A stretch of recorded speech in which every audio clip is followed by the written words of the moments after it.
Donc, bonjour à tous, j'avais 3 minutes, alors ça va très très vite.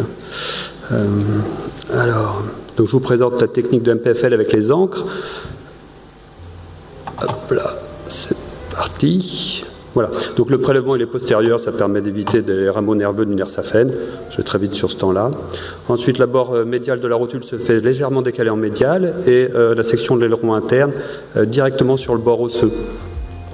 Généralement, il faut procéder à l'ablation des ossifications cicatricielles. Et puis ensuite, je prépare une petite logette osseuse pour favoriser, je l'espère, cicatrisation ostéo-ligamentaire.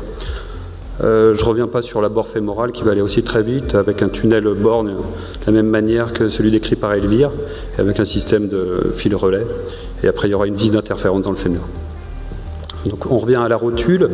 Donc là, je fais 2 tunnels à 1 cm d'écart en prenant bien soin de respecter la bascule rotulienne pour ne pas faire de fausse route.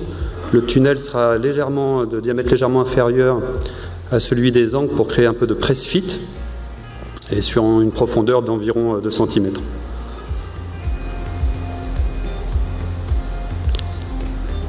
Donc le transplant ensuite est passé sur une bandelette de polyéthylène tressé et le système de fixation comprend un œillet et une ancre qui est monté sur un guide impacteur.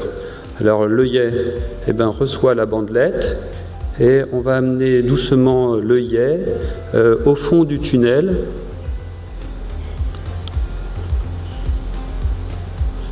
Voilà, et ça va venir tirer et positionner la bandelette.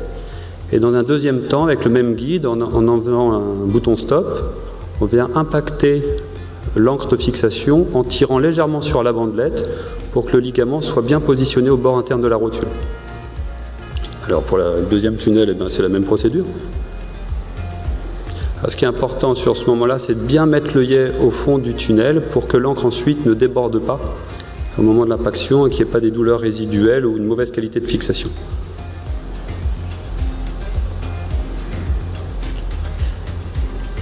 Voilà, là l'œillet est descendu et puis là, hop.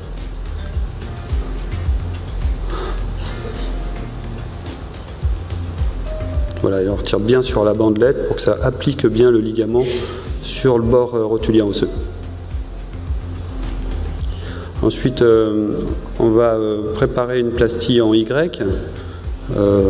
Bon, la somme toute un peu classique, donc ça va assez vite. Bien penser à affiner l'extrémité distale pour ne pas gêner l'insertion fémorale. Et là, il y a un test de l'ancrage, de la qualité de l'ancrage rotulien. Ensuite, par un système, on passe sous l'aileron interne et puis on fixe à 30 degrés de flexion avec une vis de 6 ou 7. Et puis un contrôle arthroscopique pour s'assurer la bonne stabilité et le centrage rotulien. Voilà, je vous remercie.